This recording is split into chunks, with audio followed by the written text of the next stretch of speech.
You're listening to Nightmare on Film Street.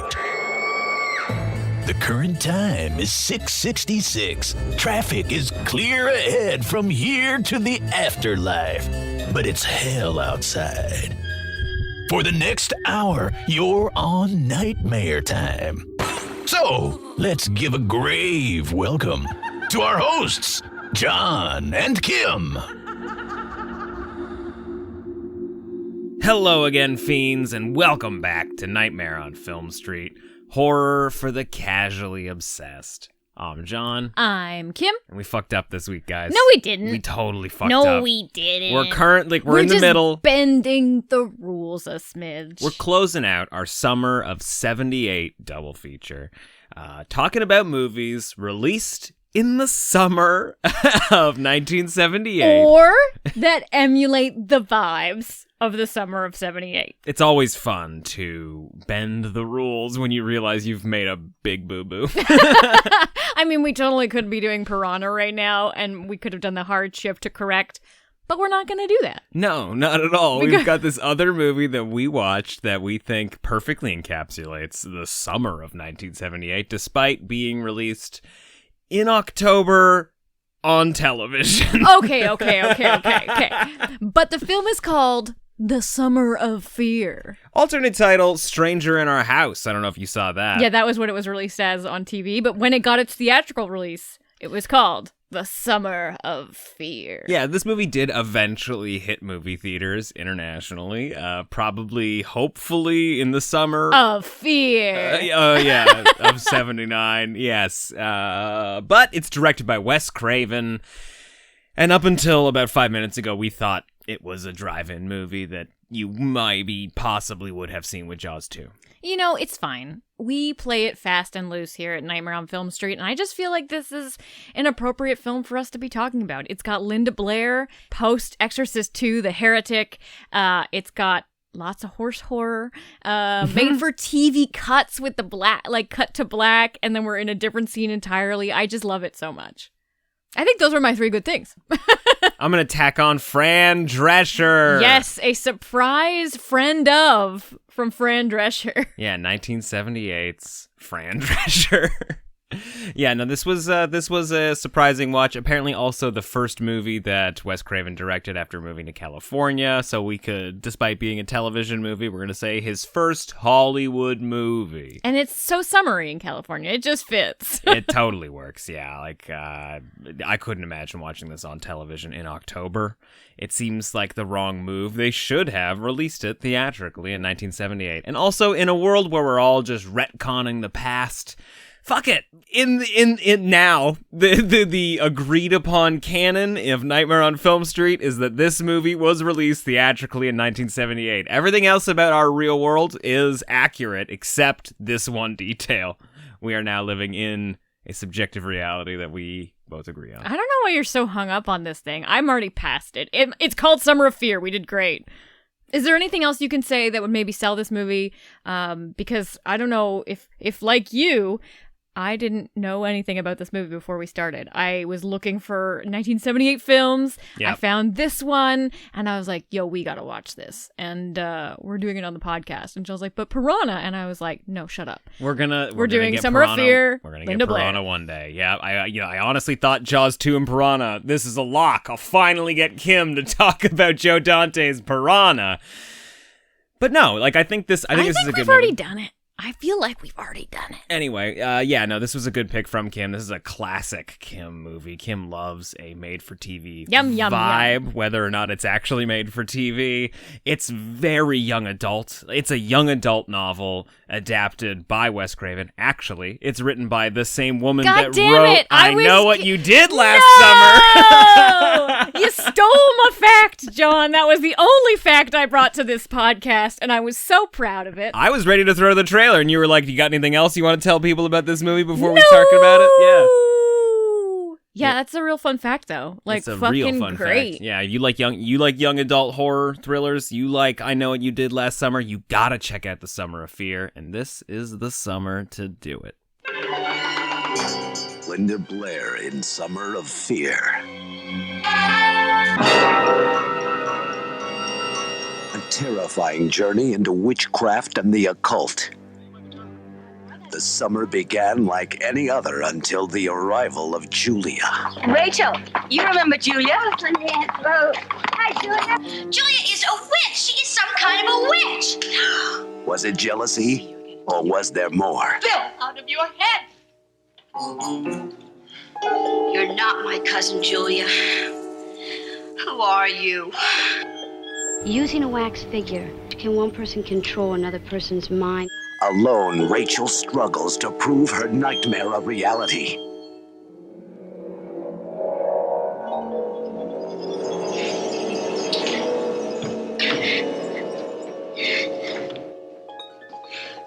A summer of fear. A frightening encounter with the supernatural.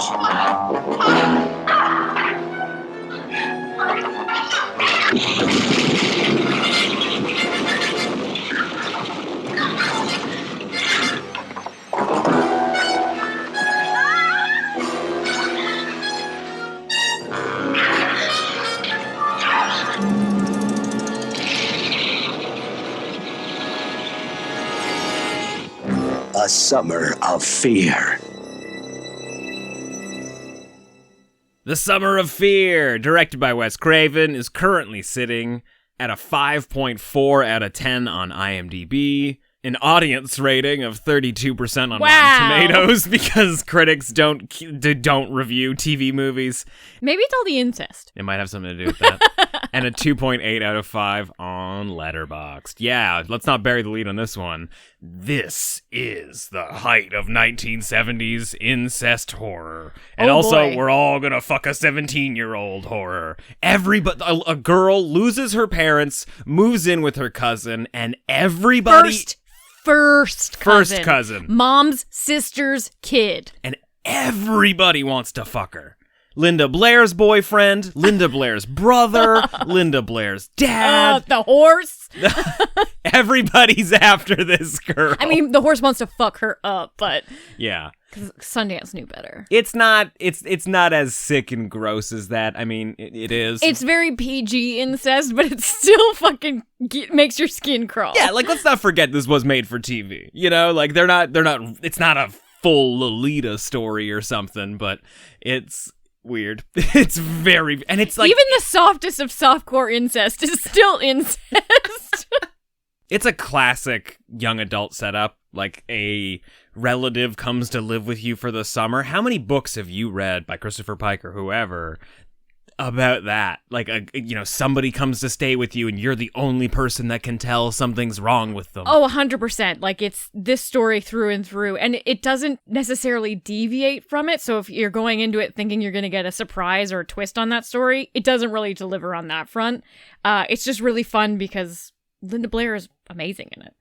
Linda Blair's hair is amazing. Linda Blair is serving in this. She is going all out. Every single scene, she's screaming at somebody, she's yelling, she's stomping her feet. She is in full gaslit mode. She's a teenage tornado in this movie, yeah. She's a total teenage tornado. Every fucking movie we watch with Linda Blair, though, is something about horses. Even in The Exorcist, you don't see horses. It's like, oh, the horses were so beautiful, Mom. Okay, I actually have a fact maybe you don't know.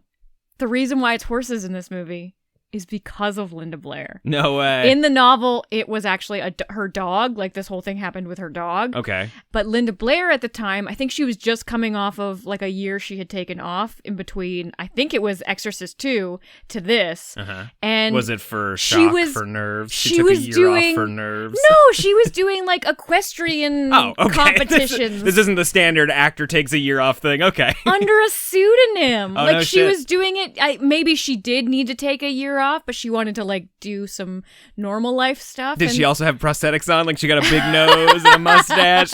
And Judy with the rather large schnoz is doing great over there on the field. Okay, so she used her star power to rewrite the script so she could be on a horse for half the movie? I love that. I mean, like, I'm gonna say it here first. We need more horse girl horror. Horse girl horror. Yes. Okay. Have you seen Horse Girl? Do you remember the movie Horse Girl? More horse girl horror. Yeah? Really? Yeah. Okay. Horse girls are fucking crazy. Tell me more. They're just crazy. Okay. They're wild and untamed. Like the horse. Okay, this sounds like bro logic. Like, yo, those horse girls, you gotta stay away from those horse girls, I think bro. it is bro logic, but I still want more horse girl horror. Okay, I mean, I would think... And Linda Blair is our champion. She is like the OG horse girl horror. She was like Exorcist, horse talk. This movie, full out horse subplot. Guys, Kim is a horse girl in this episode, I just want to say. She's a horse girl as a talent who's talking in the microphone. She's a horse girl as a producer. She picked a movie no one's ever heard of, a horse girl move, if you ask me. And she's sitting over here trying to pitch me a legacy sequel to the horse girl movie Summer of Fear. I don't even like, think Linda I've ever Blair's touched back. a horse. Oh, no, I have touched a horse. We were at that carnival, and they just had it in, like, the smoking section. Yeah, that was weird. We're hanging out with the people who were working And at he a was all Halloween drugged haunt. up because they were doing his shoes. Yes, yeah, he was drooling, he was sleepy, whatever. Farm And he stuff. was like, sup. It was like that 70s show where you go around in a circle. And one of them's a horse. We did smoke a lot of weed with those Halloween haunt workers, actually. This totally checks And out. a really stoned horse. Not like the horse wasn't doing weed. It was for his shoes. Yes, yeah. Okay, so the movie, wow, like I can't imagine what this movie would have looked like without the horse stuff, because there's a Very whole... key.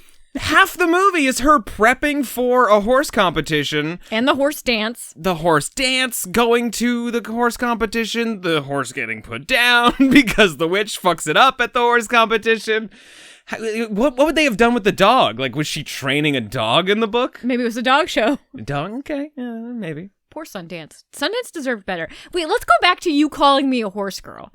I just, you're bringing a wild, untamed energy to this episode. Is all I'm saying. I just think it's an original animal. I don't know. I don't know.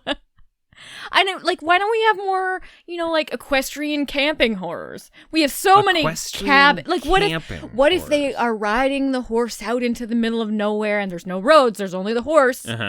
But then that's inviting the horse to get hurt though. That's a move you can't really do in movies in general. You can't hurt dogs, can't hurt horses. Everybody's learned that lesson, and I love it when people cross that line. Yeah, they fucking somersaulted Sundance in this, and I was not into it. And whoever was, hopefully it was a stunt person, because I don't know if Linda Blair is able to withstand the weight of the horse. I don't know if you saw this, but when they fell down into like the ditch, the horse did a full-out somersault on top of the girl riding it. Oh, wow. Like fell on her. And they were like, we'll just use that cut. Just, somebody got really hurt, so we're going to honor you, we're going to use that cut.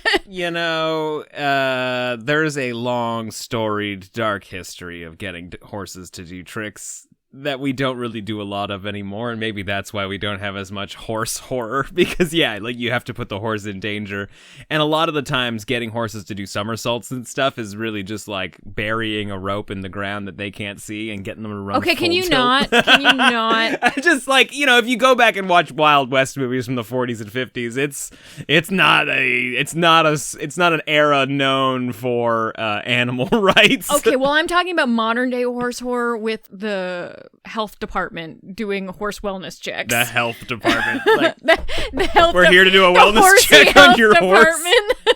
The Bureau of Equestrian Affairs. But despite not liking that weird somersault into the ditch, that was Sundance's big death scene because Sundance broke his leg. That's a very androgynous name. Sundance. It could, okay, whatever. Once again, Kim has not watched Western movies. She's clearly not seen Butch Cassidy and the Sundance Kid. The Robert Redford classic film. So you can't call Girl Sundance after Sundance Kid? Kim, do you know why the Sundance Film Festival is called the Sundance Film Festival? It's because of that character. That's how big that fucking movie was. Oh. It's Paul Newman and Robert Redford. This is a horror movie podcast. I shouldn't get into it. Okay. But anyway, Sundance's death scene. Great acting on that horse. Yeah. No, he's a star. Like, was full out lying on the ground like, oh, my leg is broke. You all have to mercy kill me now. Isn't that the fucking funniest thing? Can't the horse just retire? Yeah, can't we just bandage it up? And can't we put the horse on a cart for once and take it home? Yeah, let's just get it fat and let it hang out for the rest of his life. Like, nah, the horse would want this. The horse is a perfectionist. We must destroy him. Like, oh, he's suffering. You're like, Good stuff. Yeah. No. Like, fine, if he can never use the leg again, make him one of those cute wheelbarrow things that dogs have when they only have 3 legs and they want a 4th one. So they can wheel around the yard. Yeah, I mean, I'm for it. I'd take a 3-legged horse, bring him to my house. Yeah, if I could afford a 3-legged horse, I would absolutely have a 3-legged horse. Yeah, we say that, but I don't know if I we've braid ever his tail seen... for him. Okay. And you'd become a horse girl. And put butterfly clips in it. And I tell it horror stories. Okay, believe it or not, this is a movie about a witch.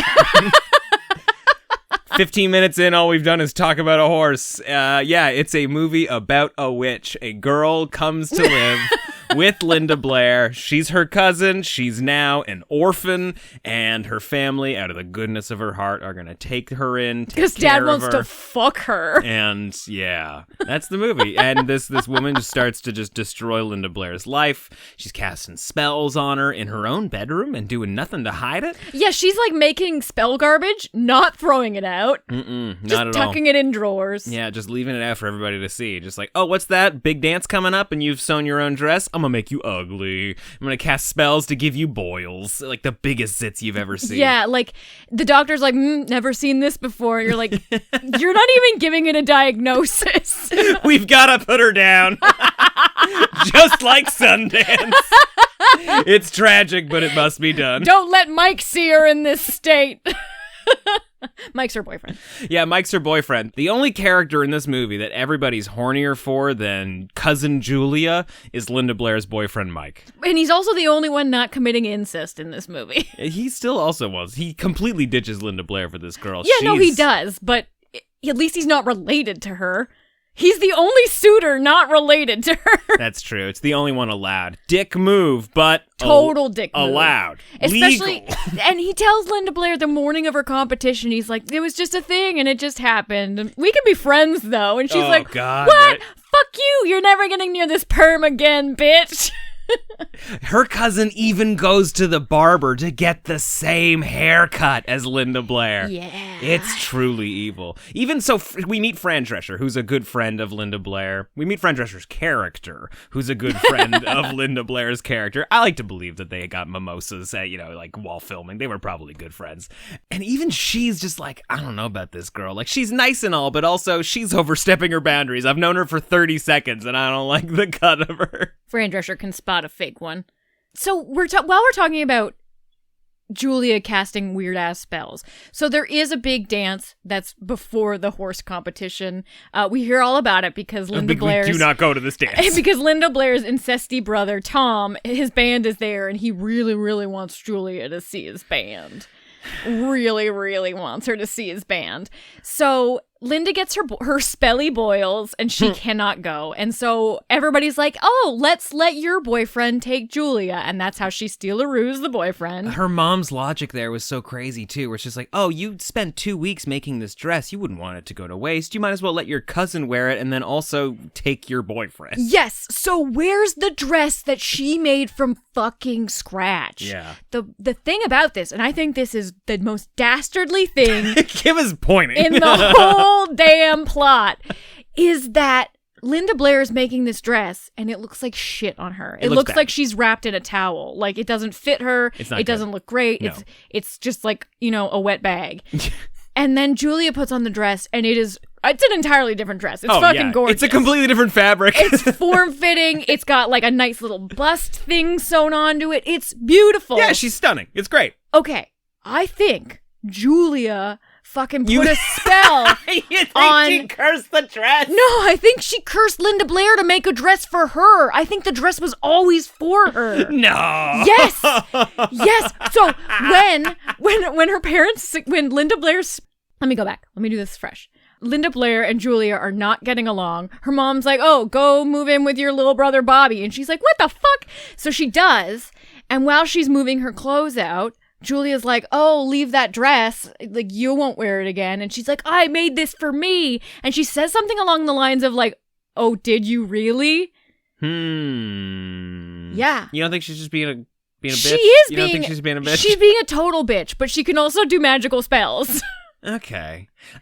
So for a second How there, devious is that? So for a second She there, planned it all along. I thought you were gonna say maybe it was something more of like a mirage type thing. Like, what's the term? Where she's making everybody see her ugly in the dress. Like, maybe she looks great. Maybe Linda Blair looks awesome in the dress, but we all see her, and including Linda Blair, see her as ugly in it. I mean, that's also a possibility, but it's not as devious as fucking, knowing that you're going to get somebody sick so they can't go to the dance. You're going to steal their boyfriend and their dress, and you have them make the dress fit you. You know what I like even more than that, actually? She was making that dress for weeks! Is a blend of the two, where the dress is actually still ugly, but she's casting her witchy powers so everybody thinks she looks beautiful. So she's Mirage beautiful. Yeah, like if we caught a glimpse of her, it'd be like seeing the reflection of that old lady in the Shining mirror, where it's like she's actually truly hideous. She's got a giant, witchy nose and a boil on it. She's craggly old skin and gross hair, and she's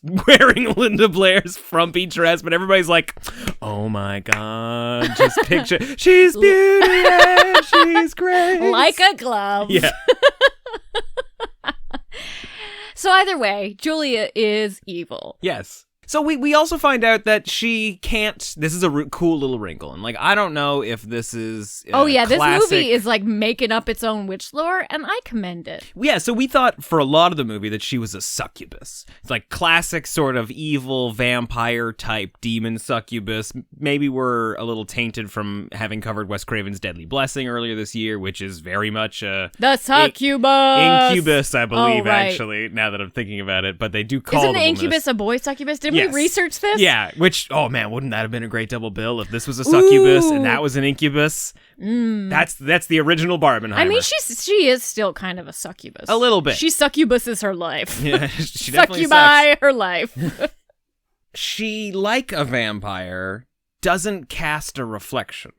Now, it's not like every time she goes near a mirror, like a vampire, you can't see her in the mirror, but it's sort of an illusion where she's making you believe that you can see her reflection. Which is why your dress theory may hold some weight. Right? She's got rose-colored curses on everybody's eyes, right? So, which this fact comes from Rachel, Linda Blair's old neighbor, who is just a witchcraft specialist.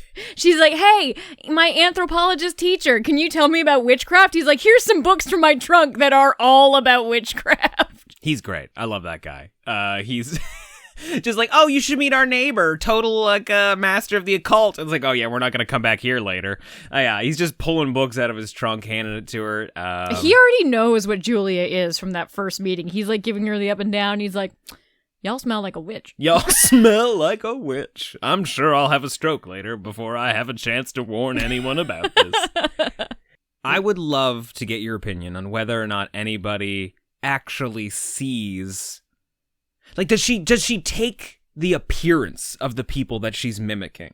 Because we learn through a series of letters that she's receiving from other people around the country, and just like from the more digging that Linda Blair is doing on, like Linda Blair's Rachel is doing on Julia's backstory, sort of just like trying to find holes in what she's telling the family, that she has sort of taken over several people's lives. Yeah, I don't know if she has to, because there's a whole point made in this movie that they haven't seen Julia for like 10 years. So they wouldn't know what she looks like. Oh, that's a good point. Yeah, because when she shows up, it's like, oh, hey, here's your cousin Brad. Last time we saw you, he wasn't even born yet. Yeah, but at the end of it, when she's fully like in full witch finale mode, she looks like a fucking witch. Well, and she looks fantastic. She looks really cool. Like her perm gets frizzier, her eyes get all like white and red. And she's driving a car around she's like a crazy person. Going full Cruella de Vil in that car.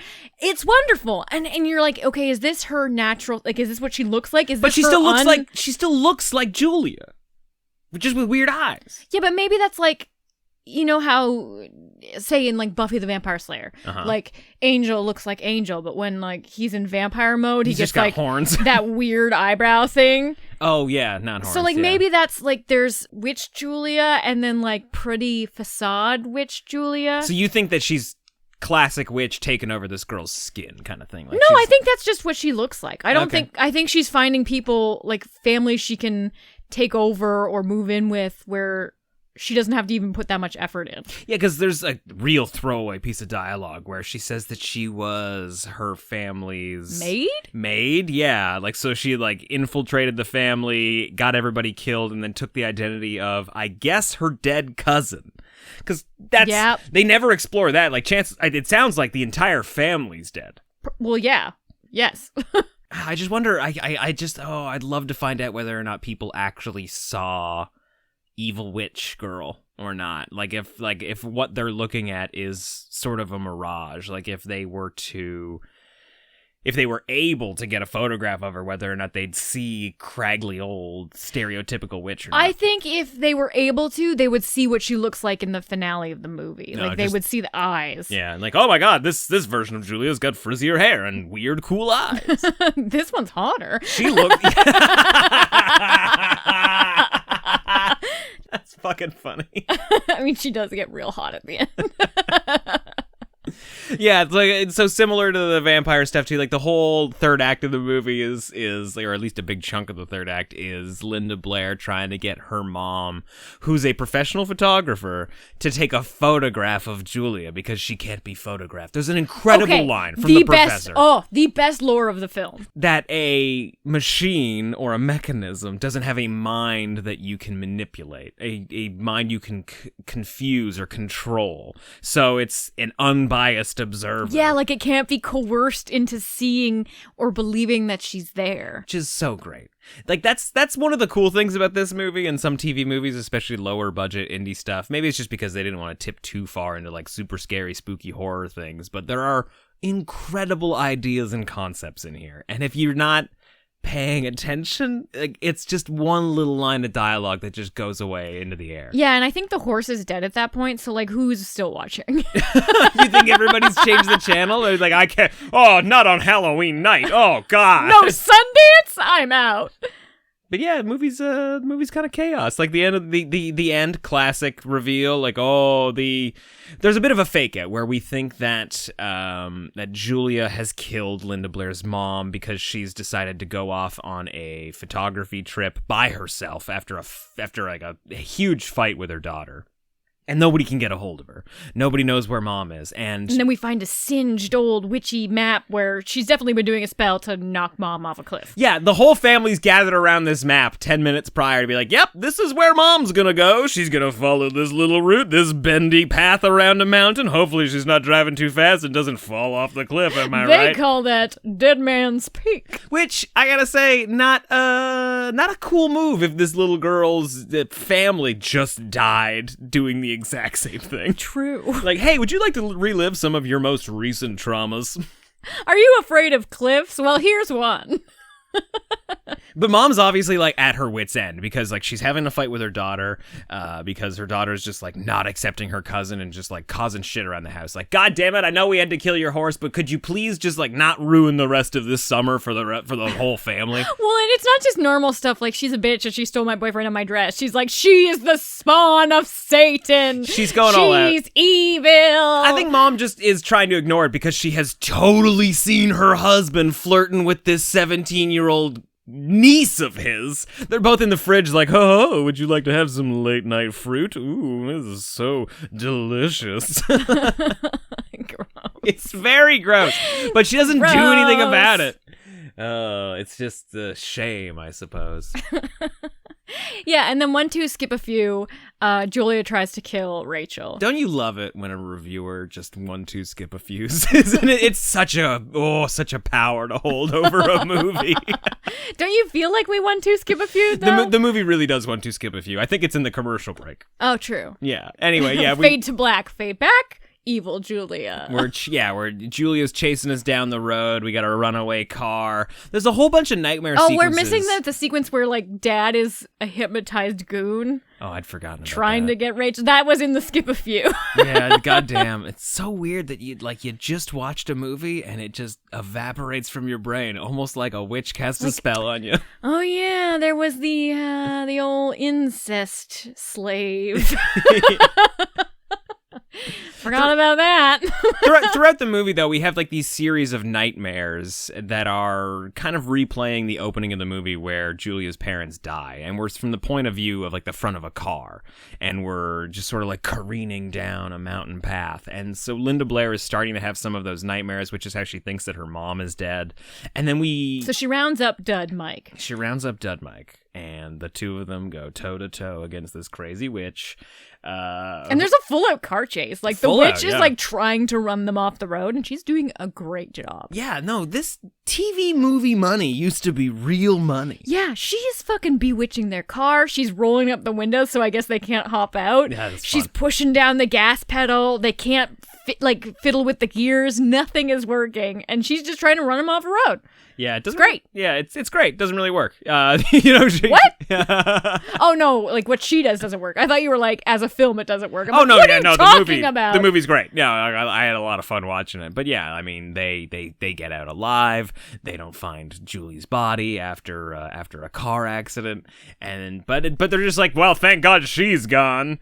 Yeah, everybody just like claps the dust off their knees and goes home. Yeah, like, oh, we're no longer bewitched, and I guess we don't have to address all the weird incest we all almost did, eh? Which is actually a scene that happens.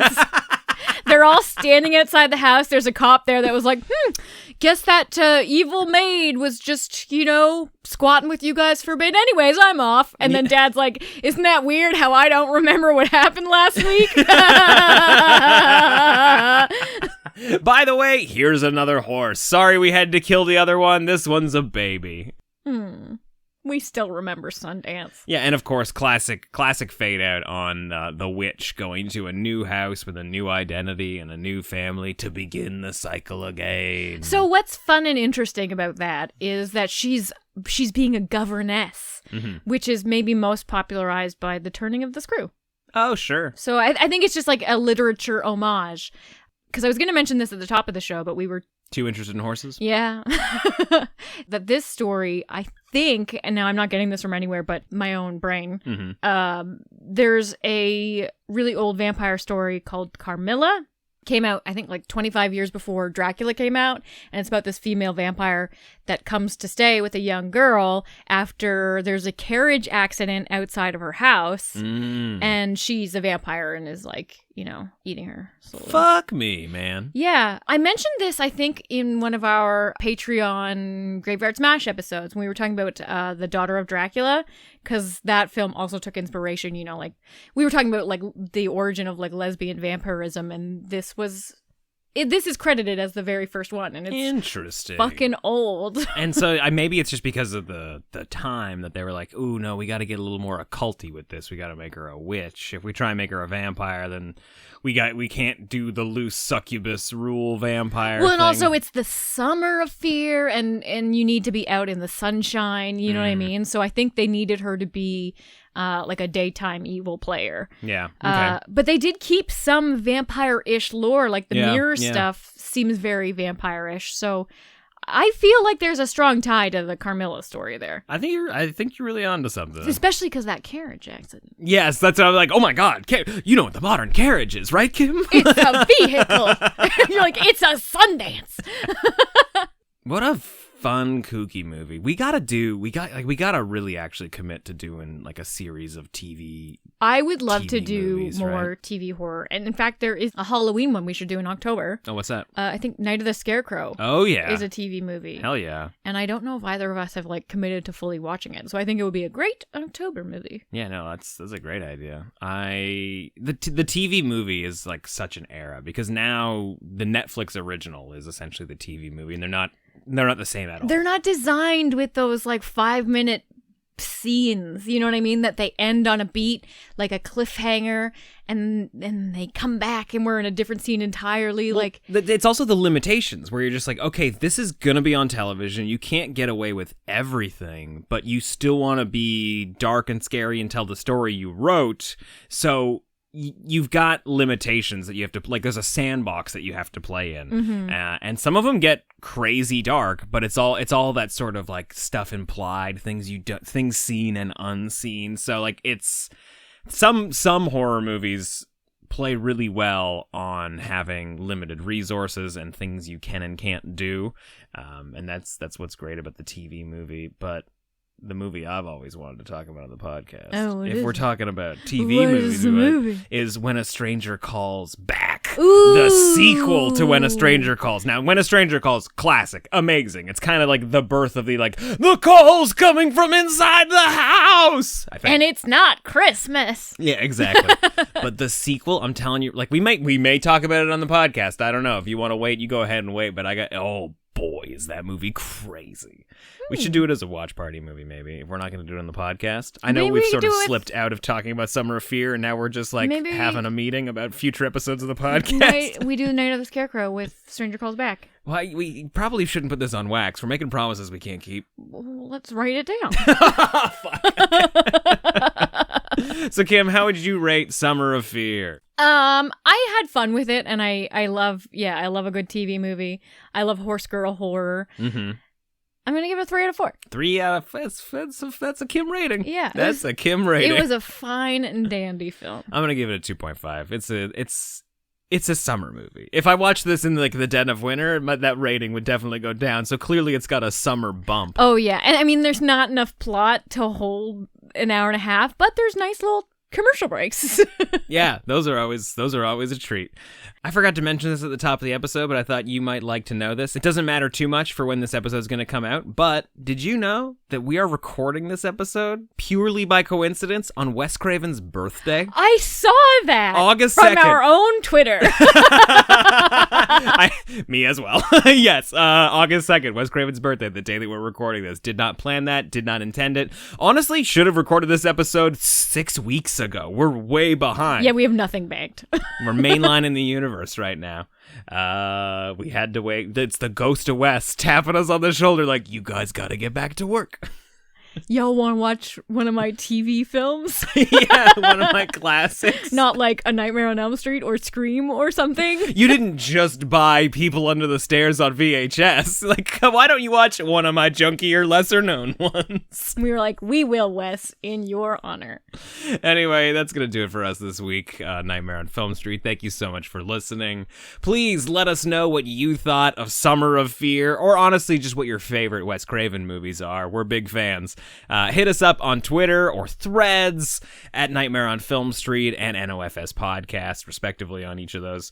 You can also talk to us in the Nightmare on Film Street Discord at nofspodcast.com/Discord. Hang out, chat horror with your fellow fiends, and make some movie recommendations. We're always looking for cool stuff to watch. And if you're a fan of the show, consider giving us a 5-star rating and review wherever you're listening to this. It really helps the show grow.